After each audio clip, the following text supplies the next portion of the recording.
Dawson Rider Wiki.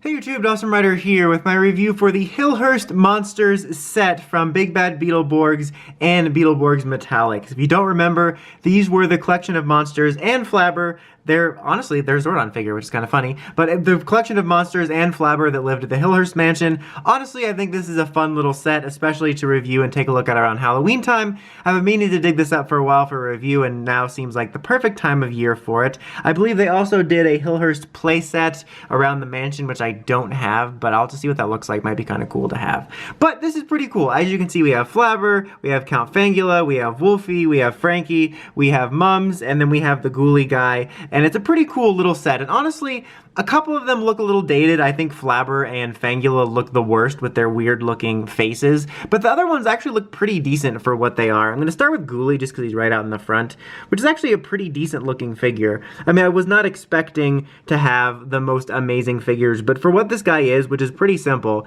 he's like a giant bag hood with some green parts and some eyes. So it's pretty easy to do, and he looks pretty close to the show. The details on the like hood bag, like scarecrow looking thing, honestly are pretty good.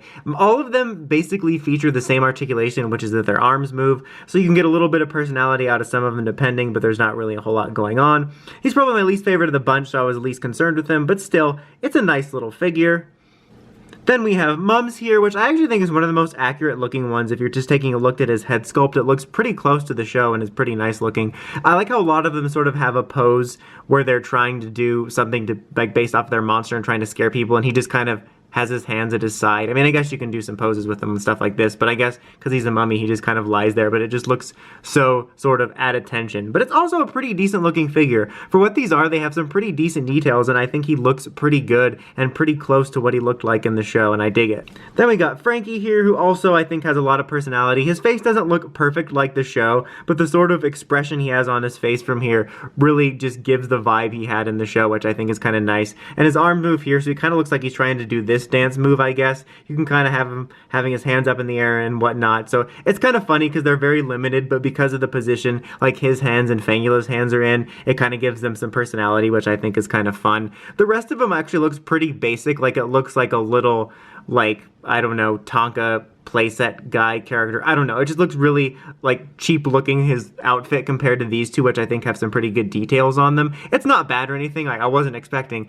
SH Figure Arts Hillhurst Monsters, but it is a little bit of a dip in quality. But this guy's got a lot of personality.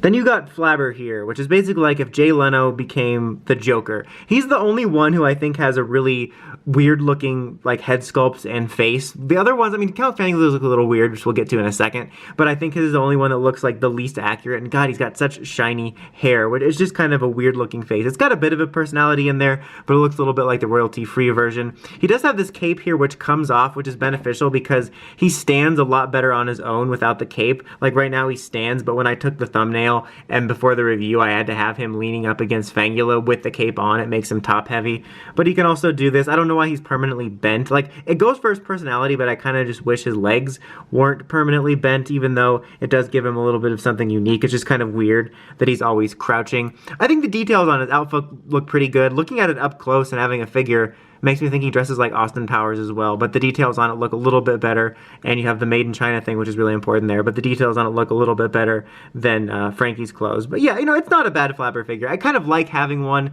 since he was kind of like almost the mentor figure, and probably my favorite of the bunch, and I liked Flabber, but I just wish his face looked a little bit better. Just make your face better.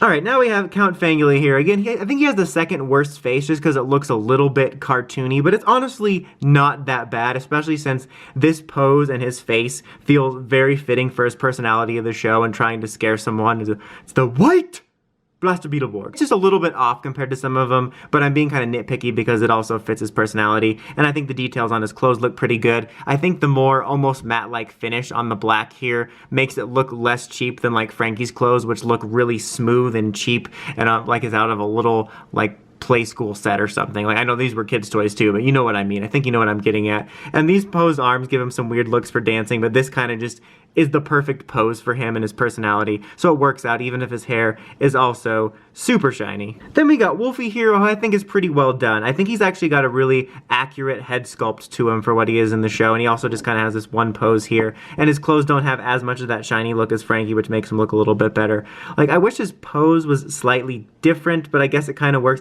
They all just look like they're fed up with it, like, everybody betray me. I fed up with this world. Brought to you by the Hillhurst Monsters. That's kind of just all their poses. So I wish it was a little bit different. It feels like they didn't know what to do with his arms. But I actually think it's a pretty accurate sculpt for the character. Overall, this is honestly a fun little set. It's kind of weird because these figures are pretty dated in a lot of ways. But at the same time, looking at them up close for the first time in a while, they're surprisingly decent looking figures. Like I mentioned, some of them look a little bit off like Flabber. And I think for whatever reason, the plastic they used here on him made him look cheap. But they actually have some surprisingly decent and decently accurate sculpts for the time, and I think they're a fun set. I have a huge spot for Beetleborgs. I loved these characters and how they made it so unique, and I like that they didn't care at all what their source footage did. They're like, let's make a monster house, and it gave it such a constant, almost Halloween vibe. So I liked these characters. I thought they were a lot of fun. I think this is a fun set to have. I think if you're like me and you, I have a soft spot for Beetleborgs and these characters. It's kind of one of those fun niche sets to have. Like, I talk a lot in these retro reviews about how a lot of the reason I like to collect certain things is just I like to collect the history of them, even as certain things become more inaccurate and they have better versions. I just like owning some of the toy history, and this is a good example where it's both. I like having figures for these characters, and they're also kind of a fun part of like 90s history. Anyways, guys, that's it for this one. Until next time, like, comment, subscribe, and climb the steps and ring that bell so you know notifications from my videos. Dawson Ryder, signing out.